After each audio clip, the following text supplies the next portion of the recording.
I'm Sirena Brock from First United Methodist Church, and welcome to Vacation Bible School Overcomer. It's day 1. I know things look a little different than we planned. We were supposed to be together, but don't worry, we're still going to have a lot of fun.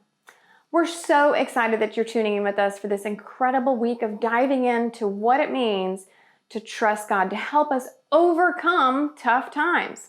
And have we got some amazing fun planned for you and your family this week? We've got crazy recreation games, a mission challenge, crafts, munchies, great Bible stories, all for you. And remember, it's all push and play. Everything you need is going to be in one place. So do what fits your family schedule on your time. Our verse for VBS Overcomer is from John chapter 16, verse 33. I have told you these things so that in me you may have peace.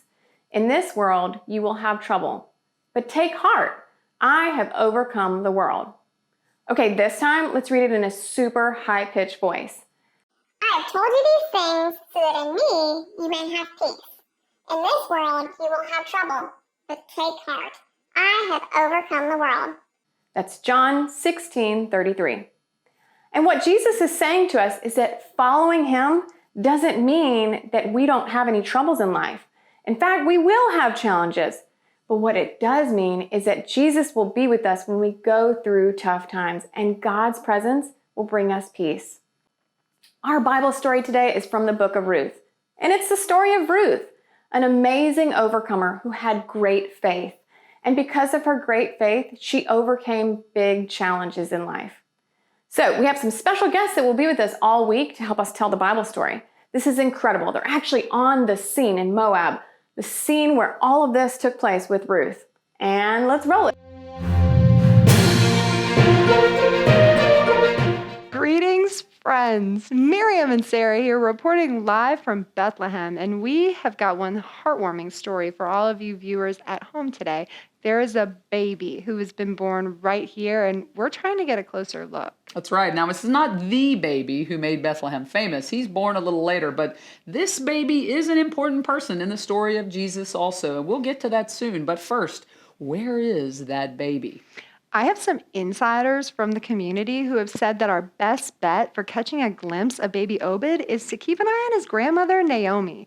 Apparently, she's been bringing him out quite a bit, oohing and eyeing over him all over town. Word on the street is that there's even a neighborhood joke among some of the other ladies here who are calling him Naomi's baby because she's just so smitten by him. And who could blame her? Things were rough for Naomi for a while. She lost her husband and then both of her sons while living far away from home.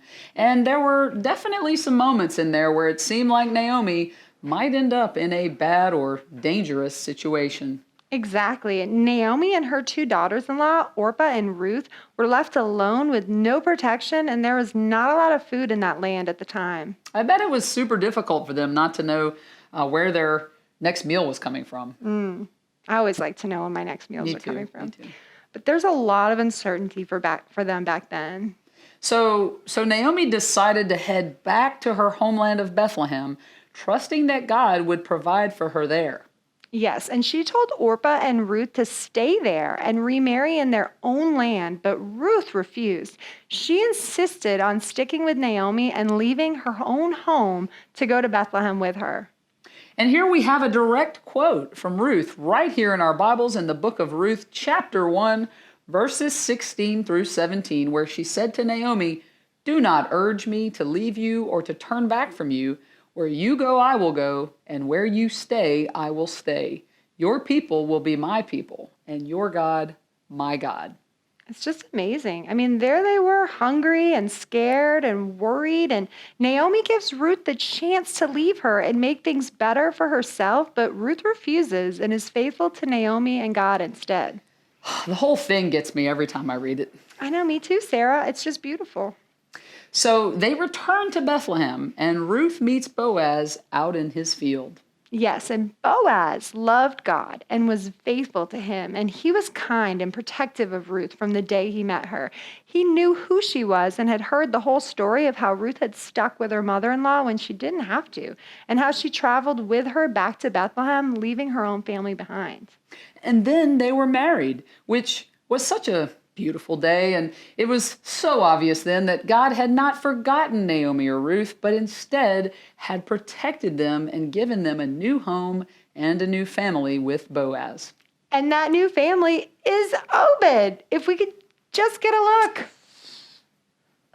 Klops. Hey, Klops. Hello. So, friends, this is our on-the-spot news correspondent, Klops, and he gets into the thick of things for us all the time, and he has just returned from the stable just outside of the home. Where is the baby, Klops? Oh, he says they're coming out now. Ooh, I cannot wait. I just love these stories. See, let's watch. Okay. There they are. There they are. I can see how that joke about him being Naomi's boy came about because Naomi's glowing. I mean, she is full of joy and her smile is about a mile wide. And wow, look at that love on her face. And look at those little feet. I could just squeeze them. I love the feet. Yeah. And this is an important baby. You see, in that story that seems so bleak back in Moab was the beginning of a piece of God's great big plan for all of us. That baby grew up to be the father of Jesse. And Jesse was the father of King David. And Jesus was a descendant of King David. So that is really just amazing. And it is such a great reminder that even when we feel discouraged and even when we are faced with some challenging times, we can always trust that God has a plan and that through him we have the power to overcome whatever comes our way. And he's always working for us and through us every day. Reporting live from the front line as always, we bring it to you first here on WGOD. Like Ruth, God wants us to be faithful to him at all times too. Even in very confusing, scary times, kind of like what we're going through now, God knows what is best for us and will take care of us. Ruth worked hard and she was faithful and a loving daughter-in-law, even in very difficult situations. She lived in a way that was faithful to God and honored him, and he took care of her just like he will for us. God wants us to be faithful to him at all times. And that is our bottom line. Overcomers are faithful. Say that with me. Overcomers are faithful. So that's a great question for you to think about with your family or your friends that you're around. What actions can we do to show that we are loving and faithful to God? You might want to push pause right there and turn to your friend or turn to your family, whoever's doing this with you, and talk about it. Your next stop for today are Munchies, Mission Challenge, Craft, and Crazy Recreation Games. All those stations have a video so that you can just play and follow along, or you can print the directions, whatever fits your needs. So pick and choose and enjoy. I'll see you next time, guys. Enjoy the rest of day 1 of VBS Overcomer. See ya!